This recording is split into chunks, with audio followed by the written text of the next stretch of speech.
Hello, my name's host Eric, host talking with fan people. Here with host Ken, Courtney, and typing recipient Brandon. And my first question to you, Brandon, is which do you find less agreeable? Somebody who's insisting that they're right because of the significance of their feelings or somebody else's feelings in the matter, or do you find of more significance a matter where somebody is persisting in a stubbornness despite the fact that it's making others uncomfortable, which is the more significant failure? Uh, can you repeat the question? In the first instance, somebody is insisting they're right, but the only reasons they're giving are reasons associated with their own feelings about things and how things make them feel. In the second instance, somebody is persisting in making a mostly meaningless and pointless point, even though it's making everybody feel uncomfortable. I'd say the first one. It bothers you more, okay? Can I ask a question? It's going to sound like a joke, but it has a reason. Go, ask. Brandon, when somebody says something that you don't appreciate, are you more likely to look visibly shocked or like that, or are you more likely to look constipated? Constipated. Okay. How likely are you to respond directly to something stated that you disagree with? In other words, if somebody says, it's a great idea for us to invade Canada, and that way we'll get all their maple syrup, but they mean it quite seriously, are you likely to disagree with them?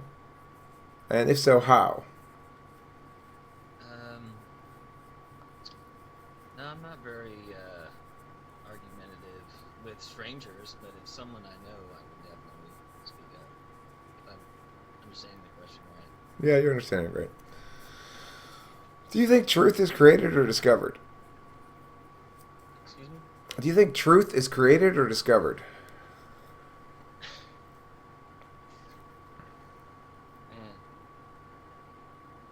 Man. I guess discovered, since searching for it. If somebody makes a statement and you're trying to determine whether their statement is true or not, what should you look towards first? Would you look towards whether or not their facial expressions and body language convey that they're telling the truth? Would you look to evidence that you know about and check to see if it's consistent with that evidence? Or would you look to the history of that individual's character or intentions, or likely external circumstances that would suggest they have good reason to lie? Which of those sort of variables would you consider first when trying to determine if someone's telling you the truth or lying to you? Honestly, I think the first one. Body language and stuff. Yeah. Okay. But I Uh, mean, it's A and B.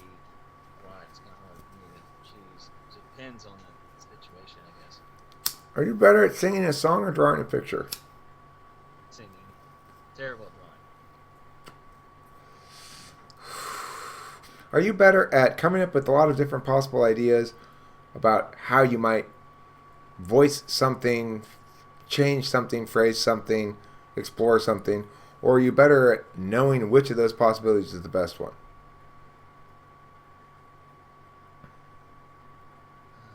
What was that? Man, hold on. I'm very bad at speaking. Hard for me to hear this. All right, let me repeat. So the question is, given that somebody's presented something, call it a box of A. Now, are you better at coming up with lots of different possible ways in which we can use that box full of A? Or are you better at knowing which of those possible ways presented is the best one? Oh, probably the second, the latter. Are you aware of how people perceive you based on what you're doing or saying and adjust what you're doing or saying to manage those perceptions? Yeah. B, I do adjust. Would Okay. you pref- Go ahead, Would you Ken. prefer to, given taking the box example, having a box of A, when dealing with a box of A, or a box of something, would you prefer to start at that and then begin to branch out and start considering other possibilities and things like that? Or, and this is when talking about something, would you prefer to use that as a focal point, branch out from there and start brainstorming a whole bunch of other things? Or would you like to focus on what is box A and focus on that for about 10 minutes? I would probably immediately branch out, think of other possibilities.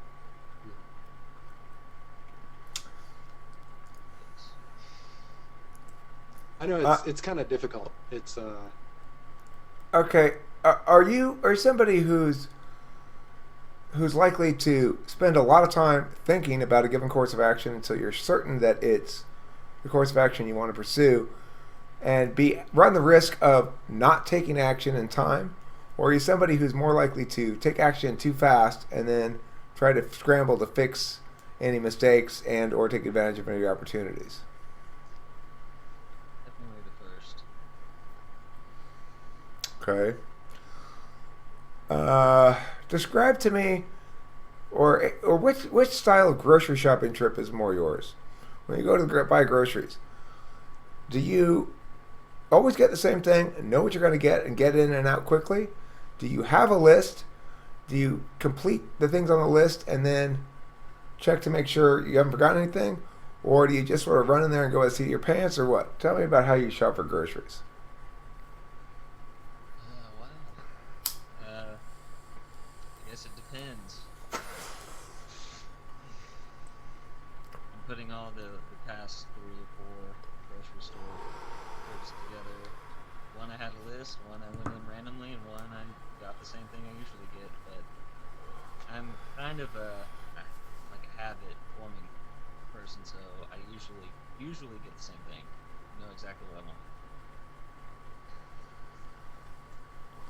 Do you feel as though you would like assistance in managing the ways that others perceive you in social situations? That if you had, say, a significant other who said, let me handle all the introductions and stuff here, and I'll present you, and you just basically follow my lead, would that be okay with you? Or would you be like, no, I can manage this just fine myself? Or would you be like, honey, you watch me do this for you? Probably the first. Or you'd be pretty comfortable with them helping out a lot, okay? I mean, I already have a... TP. Yeah, that's what I think too. Can I ask this? Yeah. Could be Is there anything ISTP. annoying you? Is there anything annoying you about the situation right now? Yeah, it's kind of, I don't do well under pressure. I'm a little, I don't know, I do feel a little unnerved, I guess, but uneasy, yeah, not uncomfortable. Okay. So Eric is kind of decided on type. You said ISTP? I think it's INTP, but I was saying it. INTP. Yeah, because otherwise he wouldn't be so NE if he were ISTP. But I had forgotten that for a moment. The thing is, I think you're INTP. Are you into, like, what sort of abstractions do you work with a lot? Like, do you read shit on the internet? If so, what do you read about? Let me see. I don't know.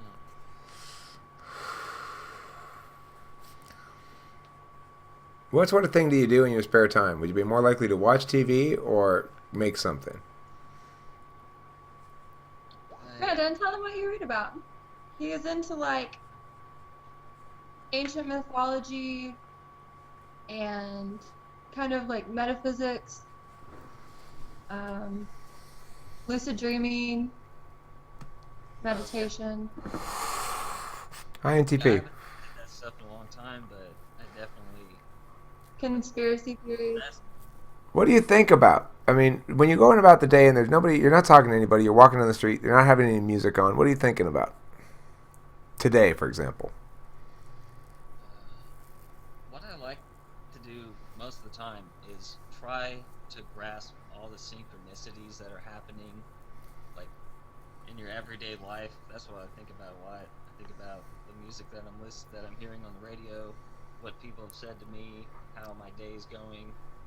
In order, I don't know. I try to see patterns in things that happen to me on a day-to-day basis. But other than that, what I do on a regular day is just I'm kind of do a lot of gardening and just whatever. Like I had to bring in a bunch of plants because it's freezing, stuff like that. Normal day, and just I don't know, hanging out outside in nature, chilling. Don't do much. Not recently, because I had a tragedy in my family, so I haven't been working hard at all. But before then, I was helping a bunch of my friends with social media networking in Dallas. And then, other than that, I'm trying to think of other things. But yeah, like Courtney said, I love like astral projection. I love reading about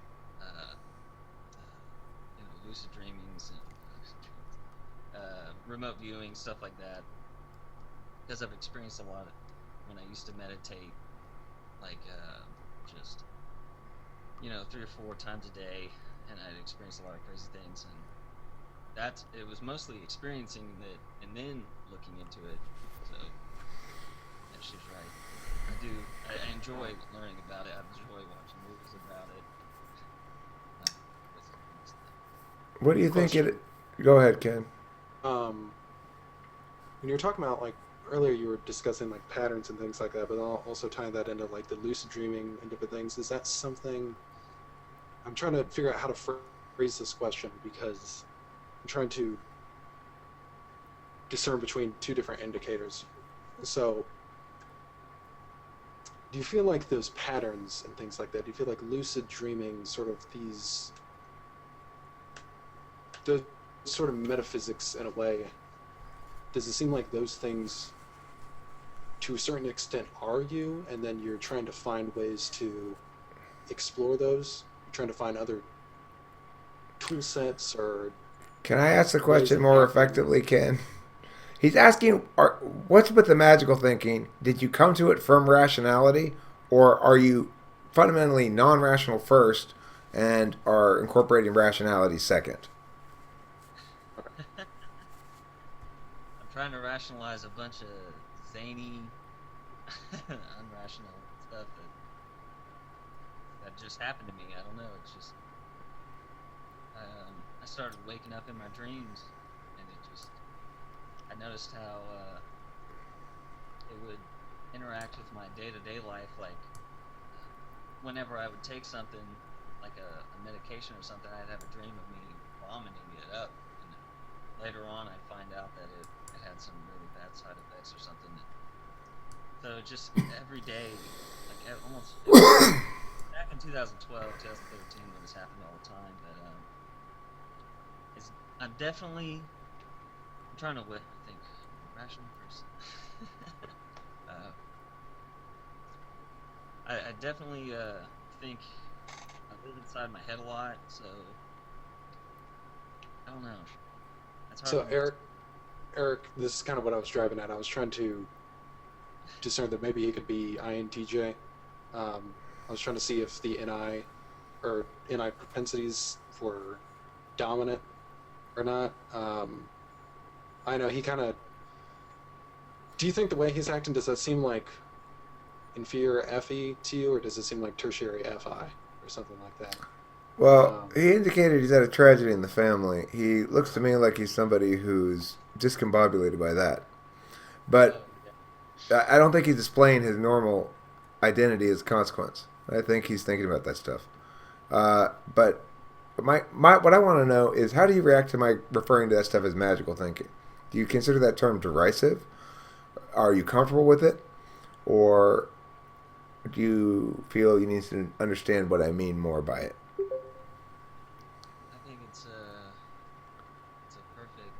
That's a perfect word for it, because it's incomprehensible. I don't know what kind of word would put it. He's INTP, I think, because the thing is, if you were really a non-rational, you'd defend it as rational.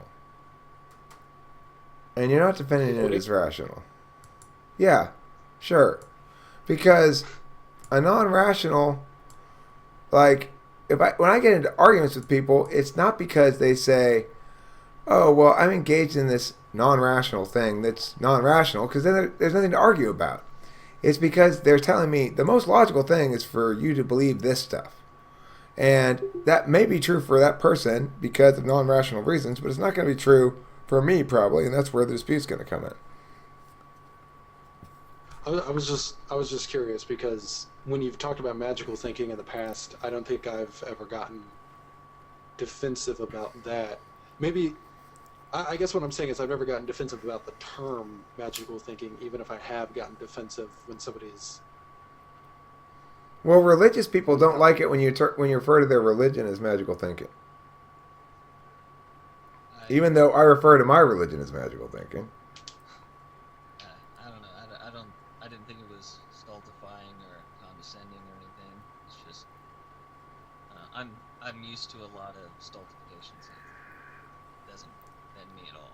I'm not familiar with that word. Stultifying? Stultification? I'm not familiar with it. What does it mean? It's just, I think it's synonymous with condescending. Oh. To make someone appear to be a fool for what they believe. Well, that's a good word to know. Stultify. Yeah, it Brennan happens a lot. scored INTJ on a lot of the tests. Or, well, one of the tests. Yeah, I scored INTJ a lot. INTPs always score INTJ on those tests. I mean, INTJ. I think you're INTP. Yeah. Because you're too possibilities oriented. Well, let me ask you this. How many different ways can you think to talk about dogs? That's a difficult question. I know, but we know that so we can modify our interpretation of the answers accordingly. Well, first, I would probably first talk about how annoying they are. That's fine. That's a way. Go on. What else? What's another way? Generate the goal here is to generate as many different ways as possible, not for them to be good ways. Go. Which ones shed the most? Which ones you can take to a park? Which ones are cheaper to own? Which ones will have more health problems? INTP. And you could keep going forever if you really tried. I think it'd be easier to determine NI. I mean, I think the kind of metaphysical experiences are NI. no. When I asked Metaphysical him, experiences, you mean coming here and talking with Eric? That's a metaphysical experience. No.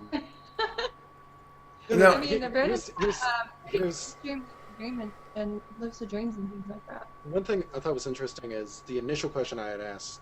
I know I was struggling to sort of get out what I was trying to say, but that initial question I asked was essentially me rephrasing a question Eric had already asked, and he answered the question to the opposite way that he did the first time, which doesn't necessarily indicate NE, but I've been in that boat where it's like people will ask a question trying to discern basically to find out, am I using NI or am I using NE? And when I answer the question, I might ping pong or something like that, or they'll be like, are you looking for more possibilities?